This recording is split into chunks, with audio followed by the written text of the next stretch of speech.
Assalamualaikum warahmatullahi wabarakatuh. Halo semuanya, kembali lagi bersama saya di obrolan kita. Alhamdulillah kali ini kita berada di perpustakaan Unisba. Bisa kita lihat semuanya, banyak sekali koleksi bukunya yang sangat komplit juga. Dan suasana di perpustakaan kali ini nyaman sekali. Dan saking banyaknya nih teman-teman koleksi buku-buku yang ada di Unisba ini, kita sampai ada 3 lantai nih teman-teman. By the way, buat teman-teman yang mau kerjakan tugasan atau mau cari referensi tugasnya atau skripsinya, bisa langsung datang ke perpustakaan Unisba. Oke. Anyways, nih teman-teman, sekarang kita akan bahas dengan tema dari kata yang membuat bangga. Bicara tentang bangga nih teman-teman, tentu setiap orang itu indikator bangganya berbeda ya. Ada yang bangga ketika mendapatkan sesuatu seperti barang kah, atau mendapatkan kepercayaan, atau mendapatkan hati seseorang gitu kan. Ada juga orang yang bangga ketika mendapatkan prestasi gitu kan. Ngomong-ngomong tentang prestasi nih teman-teman, kita sekarang kedatangan tamu yang luar biasa. Beliau mahasiswa Fakultas Ilmu Komunikasi Angkatan 19 bernama Putri Handayani. By the way nih teman-teman, beliau ini prestasinya dalam bidang puisi dan menulis, juara 1 nasional puisi. Oke. Kita akan sharing-sharing pengalaman dan wawasan dari beliau. Langsung saja cek di sal. Alhamdulillah nih teman-teman, kita sekarang sudah bersama Putri Handayani. Oke. Sebelum kita lanjut nih, gimana nih? Saya ngomongnya kayak gimana nih? Teh K, Teh Handayani, Teh Putri? Enggak, panggil aku aja Puha. Misalnya kayak Puha. Ya, Puha kayak ya udah kayak nama nickname ya? Kayak nyaman aja gitu. Nyaman aja ya. Oke, teman-teman kalau manggil dia nih Puha. Iya. Putri Handayani singkatannya. Enggak perlu pakai email teh ya? Enggak bisa, langsung aja kayak santai aja. Santai aja. Iya. Santai Puha gitu. Iya, santai aja. Gitu. Oke. Gimana nih kabarnya hari ini? Alhamdulillah, insya Allah baik. Baik kan, selalu baik. Selalu semoga baik sih. sehat ya. Kalau nggak baik nggak mungkin bertetapan sama Mas Ganteng gitu. Luar biasa ya. Udah hari ini saya udah dipanggil nggak jadi. Baik, alhamdulillah sehat juga, kelihatan cerah juga dari wajahnya juga. Seri-seri sangat gitu kan ya. Oke. Langsung saja mungkin ya pertanyaan yang pertama nih. Selain sebagai mahasiswa, apa aja kesibukan di dalam kampus dan di luar kampus nih? Kalau ditanya soal kesibukan nih ya, pertama-tama aku tuh nggak terlalu sibuk di internal gitu di kampus, soalnya karena di kampus karena basically aku tuh emang sebagai mahasiswa dan fokus di akademik gitu. Cuman memang pada dulu aku pernah nyoba juga di UKM kayak paduan suara kayak gitu. Itu cuma sebentar karena memang nggak terlalu nyaman juga, nggak tahu kenapa. Terus aku juga sekarang lebih sibuk di dunia literasi aku gitu, kayak komunitas, tapi itu di luar. Terus salah satunya itu juga di komunitas Genbi juga aku sibuknya kayak gitu. Jadi kalau di kampus tuh lebih ke akademiknya ya? Iya, akademik. Berarti kalau nggak salah tuh kayak istilah kupu-kupu ya? Iya, emang aku kupu-kupu banget loh. Kupu-kupu banget ya? Iya, kuliah pulang ya? Karena emang senyaman itu. Karena udah capek organisasi tuh kayak ya udah pengen nyaman, pengen enjoy, ya udah nikmati aja alur kuliah gitu. Oke, berarti untuk di kampus tuh just akademik saja gitu ya. Fokus di akademik. Tapi untuk pengembangan dirinya lebih di luarnya gitu ya? Di luar, sama emang punya ruang lingkup yang sehat juga. Contohnya orang-orang yang aktif kayak di suara mahasiswa selalu ngundang aku jadi pembicara dan lain-lain. Jadi itu buat sebenarnya skill aku tuh berkembang di sana karena ada support juga dari luar. Support dari luarnya juga ya. Tapi nih aku agak terfokus sama kata literasi nih tadi. Literasi nih. Kan kalau nggak salah tuh di Indonesia tuh literasinya tuh rendah ya. Mohon maaf ya, kita rendah aja ya. Mohon maaf. Itu emang faktanya kayak gitu ya. Faktanya kayak gitu nih. Kenapa bisa tertarik dengan dunia literasi nih? Apalagi kan sekarang yang aku rasain aja gitu kan ya, apalagi sekarang tahun-tahun kemarin kan online gitu kan ya. Terus dari home gitu kan belajar tuh malas banget gitu kalau lihat buku. Gimana nih? Kenapa bisa tertarik literasi kayak gitu loh? Sebenarnya tuh aku nggak terlalu tertarik langsung ke dunia literasi, cuma secara tidak langsung aku suka banget membaca kayak contoh-contoh salah satu platform baca ya udah buat umum kayak Wattpad kayak gitu. Cuman kenapa aku bisa terjun di dunia literasi secara tidak sengaja, pada saat itu tahun 2019 tuh Teh Yuni cutting aku, dia tuh memang penerbit buku salah satu, sama di Unisba juga, Fakultas Ilmu Komunikasi juga, angkatan 2017, dia menerbitkan salah satu buku yaitu berjudul Temaram. Terus dia kayak asing-asing ngajakin saya, kan kita satu kosan. Pada saat itu kan pandemi, terus daripada enggak sibuk gitu, kita kan suka overthinking kan, kalau diem di kosan tuh kayak, ya Allah kenapa nggak ada kegiatan apa-apa Iya gitu. betul, Kayak, gabut. Iya gabut, terus kayak kita mengikuti beberapa akun yang memang bisa membuat mental kita tuh kayak ya udah pola pikir kita berkembang gitu. Salah satunya mengikuti akun lomba. Nah pada saat itu kesempatannya ya akun lomba kita buat ikutan lomba, yaitu diajak kayak gitu. Nah gak tahu kenapa aku kayaknya emang beruntung banget di dunia lomba-lomba kayak gitu.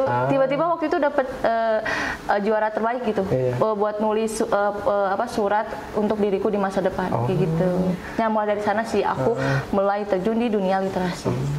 By the way itu hokinya hoki bener ya kayak gitu. Tadi bilangnya hoki ya, kayak hoki bener ya. Soalnya nggak terlalu terlibat langsung ke sama dunia literasi ya.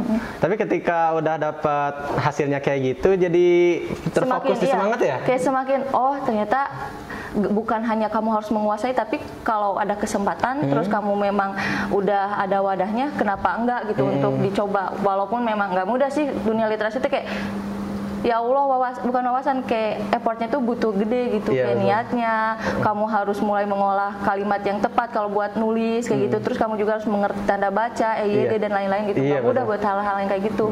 Tapi mungkin buat sebagian orang juga yang ketika dia terjun di dunia literasi bahkan menulis sesuatu gitu ya, mungkin apa yang namanya tuh titik koma kayak gitu tuh ya ribet banget gitu ya. Sebenarnya aku awalnya juga kayak gitu, kayak salah titik, salah koma, tapi karena memang kita ada autor untuk ngerevisi, jadi ya kita revisi. Cuman lama kelamaan aku cuman butuh waktu 1 minggu untuk evaluasi yang kayak gitu. Karena memang cepet, karena pada saat itu wajar gak sih kalau lagi pandemi kita gak ada kegiatan apa-apa, cuman kuliah doang. Memang sih kuliah juga tertekan pada saat itu, tapi karena kemasuk hobi pas nulis, jadi kayak enjoy aja. Iya betul. Soalnya kan titik koma itu kan yang mempengaruhi juga, yang paling penting buat literasi. Soalnya karena nggak ada titik koma, kalimat pun akan berubah gitu. Kamu maksudnya apa, terus dibaca sama pembacanya apa, itu kayak penting banget. Kayak hi guys tuh ya, hi ada komen hi guys. Nah, beda banget, maksudnya juga beda. Nggak asik gitu kalau ada titik juga salah penempatan. Berarti intinya sih ini udah di awalnya udah ngasih pesan sebenarnya, coba aja dulu. Coba aja dulu. Kalau ada wadah sama kesempatan ya udah gas gitu. Siapa tahu ketagihan ya. Saya. Oke, by the way nih Puhan, kan tadi aku bilang tuh kamu juara 1 ya, kalau nggak salah nasional puisi ya.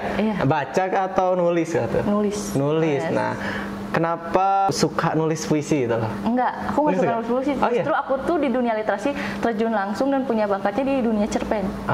Cerita pendek, cerpen kayak novel-novel gitu. Justru aku tuh bener-bener, kenapa aku disebut diri aku beruntung, karena itu untuk pertama kali aku mengikuti lomba puisi. Pertama dan jadi juara. Kaget juga aku, makanya kayak pas diumumin juara kayak beneran. Pak awal ini salah nama, soalnya Putri Handayani. Putri Handayani kan banyak gitu. Cuman pasti ini ini nomornya bener loh. Dapet ya. Kayak udah ya. Aku gak masuk Zoom juga pas waktu itu, gak masuk grup juga. Intinya waktu itu di WA langsung ada pesan ya, biasa dapet biaya itulah kayak juara lomba kayak gitu. Terus tiba-tiba ada yang ngirim gitu paket kayak berupa piala sama sertifikat kayak gitu ke kosan aku gitu. Apalagi mungkin gak nyangka tuh kan, mungkin dari nama Putri Handayani itu satu Indonesia banyak banget mungkin ya. Banyak banget, gila. Putri siapa sih? Kayak kan kita kalau manggil anak juga, maksudnya kayak anak ayah ke anak kan kayak Putri ya. Putriku jadi, ya. Bener kayak gitu. Jadi awalnya itu emang nggak lebih minat di puisinya, tapi cerpennya. Emang aku yang beruntung, kayak iseng-iseng berhadiah aja. Beruntung aku bukan karena bakat, tapi kayak beruntung aja. Itu tetap hoki ya. Iya, tetap hoki. Aku emang hoki. Dari dulu emang hoki, nggak tahu orang tuh. Tapi bagus juga dari hoki itu, jadi meningkatkan minat juga dan juga berkembangnya juga dari situ ya. Bakat, tapi aku jujur nggak terlalu mendalami puisi lagi, karena itu cuma iseng-iseng doang. Aku masih tetap jalan di cerpen aja, dunia literasi. Kalau gitu awalnya kamu belajar kayak nulis cerpen, puisi dan lain-lain yang literasi kayak gitu, di mana nih awalnya bisa belajar kayak gitu? Otodidak sendiri. Sama cutting yang memang dia udah terjun di dunia literasi sejak SMA. Berarti waktu itu dia udah terjun terjun 4 tahunan. Aku baru terjun kayak gitu. Luar biasa sekali. Teman-teman jangan lupa nih, coba dulu. Jangan kayak minuman yang dulu ya, udah dicoba tetap aja coba lagi gitu. Oh, itu mah gosok beda lagi. Itu gosok-gosok hadiah beda lagi.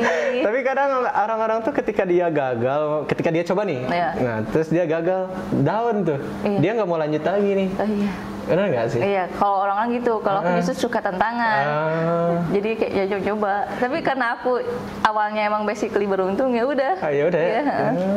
Tapi kalau misalnya kamu nih ketika nyoba gagal nih, nah kamu apa yang kamu lakukan nih? Rasanya kayak gimana? Ya udah, lempeng aja. Lempeng aja.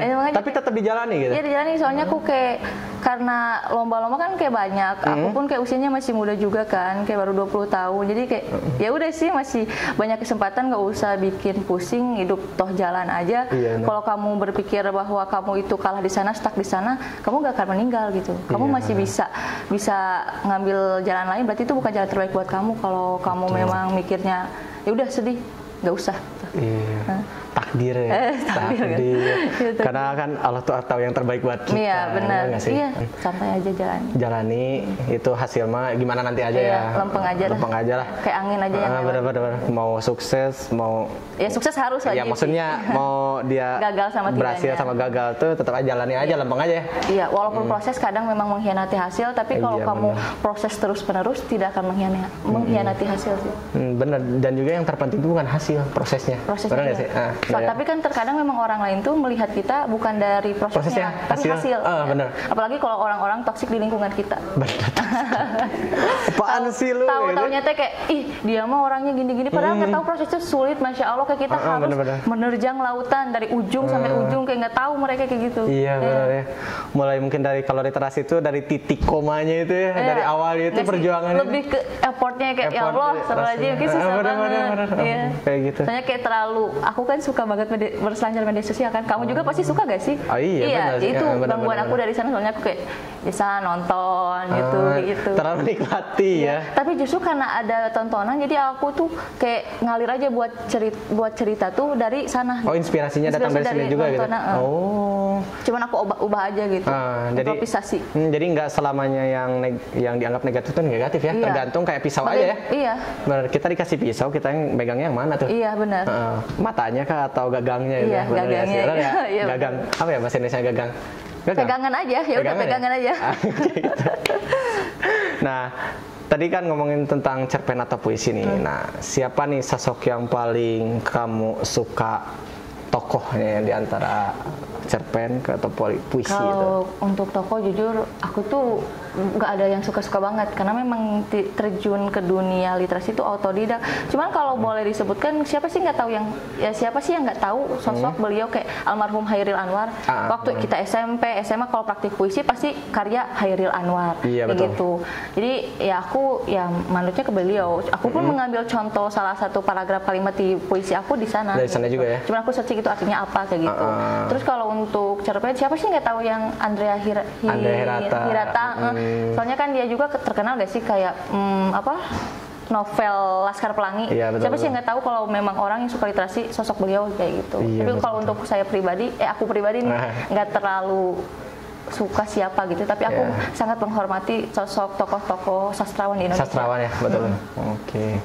Nah, ini untuk terakhir nih, pertanyaan terakhir. Apa pesan yang mau disampaikan kepada orang-orang ya teman-teman agar lebih bisa mengoptimalkan bakat yang mereka punya? Kamu harus diam. Diam tuh kamu benar-benar di lingkungan yang sehat. Kalau kamu misalnya diam di lingkungan yang toksik, tidak sehat, mau bagaimanapun kamu melakukan yang terbaik, mau bagaimanapun kamu kayak melakukan kayak ya udah do the best, kamu gak akan dihargai. Karena hal itu kamu gak dihargai, kamu kayak semakin kayaknya gue kayak gak bisa nih ngelakuin ini, gak ada yang ngehargain gue gak ada nilainya nih. Nah makanya dari itu kayak kamu harus jauhi lingkungan yang toksik, walaupun memang awalnya susah. Gini loh, kalau peribahasanya meninggalkan memang maksudnya kayak sangat sakit. Tapi lebih baik kayak kamu ya udah Iya. Kayak hempas, maksudnya kayak keluar dari dunia pertoksikan di lingkungan kamu. Soalnya lingkungan itu mempengaruhi pola pikir kamu, mental health yang terpenting kayak gitu. Iya. Jadi mulai coba, terus kamu dekati lingkungan yang memang menerima kamu, menghargai kamu, menghormati kamu, tahu adab, Betul. tahu juga attitude kayak gitu. Karena dengan hal itu kamu kayak, gue bisa loh, gue dihargai kayak gitu. Iya, betul sekali. Dan coba intinya, coba. Jadi gitu ya teman-teman, pesannya dari Puhan ya. Puha. Sorry. Jangan Puhan dong. Ntar Puhan Maharani. Iya, Ada lagi. Agak familiar.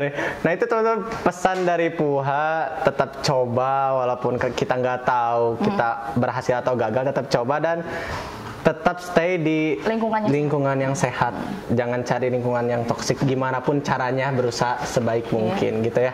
Mungkin itu teman-teman, sharing-sharing inspirasi dan juga wawasan dari kita nih, dari Puha juga. Luar biasa ya, kita dengar cerita-ceritanya dari awal sampai akhir. Buat teman-teman jangan lupa tetap semangat, tetap kembangkan bakat dirinya ya. Semangat ya, semangat fighting. Ya. Fighting. Dan juga jangan lupa untuk terus coba walaupun kita nggak tahu kita hasilnya berhasil gimana. atau gagal, hasilnya kayak gimana. Jangan lupa tetap tonton terus TV Unisba di YouTube dan jangan lupa like, comment dan share, subscribe. Yeah. Oke. See you next time. Bye.